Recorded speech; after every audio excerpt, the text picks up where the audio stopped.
You ask Tiger to solve. This deals with linear equations with one unknown. The final result is x equals 10. Let's solve it step by step. Swap sides.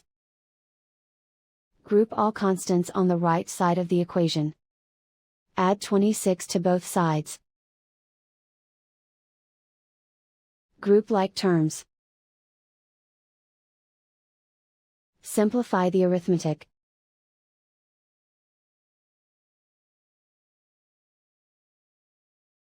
Isolate the x. Divide both sides by 6. Simplify the fraction. Find the greatest common factor of the numerator and denominator. Factor out and cancel the greatest common factor. And so the final result is x equals 10.